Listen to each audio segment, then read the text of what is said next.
this video, we are going to see about network components bridges. This is the part 2 video. So bridge as such, if you see, this is how it will look like. So bridge operates at the data link layer. It has a single input and single output port.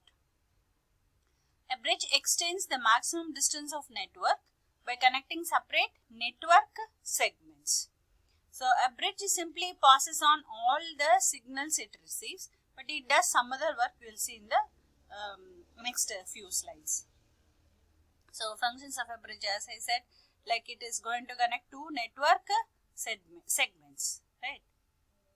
So this is a multi-port bridge. So it uses MAC addresses to handle the traffic flow. So it can also filter by MAC address. Bridge can also filter by MAC address, a feature that makes the bridge more attractive than a repeater. So this style of filtering on Ethernet is called transparent bridging. That is, making use of MAC address for filtering, especially on Ethernet, it is called transparent bridging. So the interface between the bridge and a LAN segment is called a port. The interface between bridge and LAN segment is called a port. Each LAN segment to a port is called a network segment. So each LAN which is attached to this port is called a network segment. So it operates on Ethernet frames, examining frame header and selective forwarding frame based on its destination.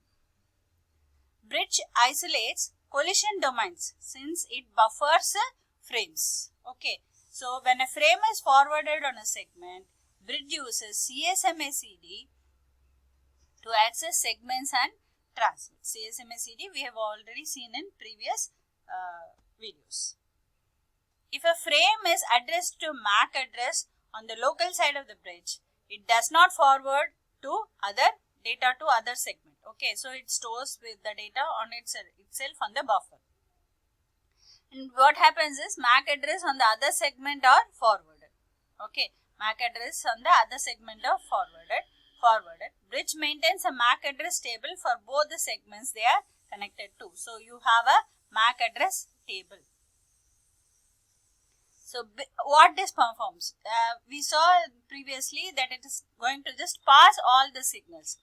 I said there are certain other things that bridge can do. Here we see that bridge performs data link functions such as error detection, frame formatting, frame routing, all that. Okay. The bridge, it examines the source address in a frame. Okay, and places this address in a routing table to be used for routing decisions. So as the traffic passes through the bridge, information about the computer addresses is stored in the bridge's RAM.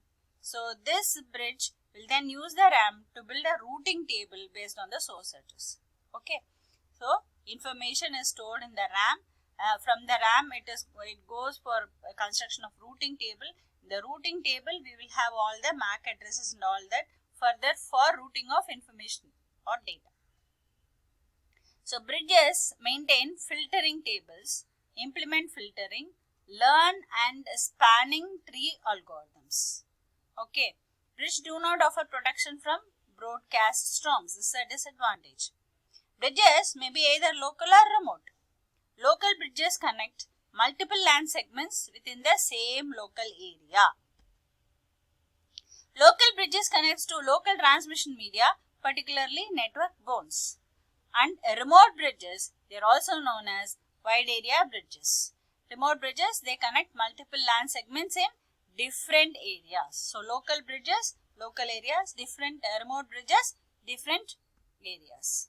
So this is how a bridge will be. This you have a network, it will be connected, and this is another network. Next we have 802 bridges.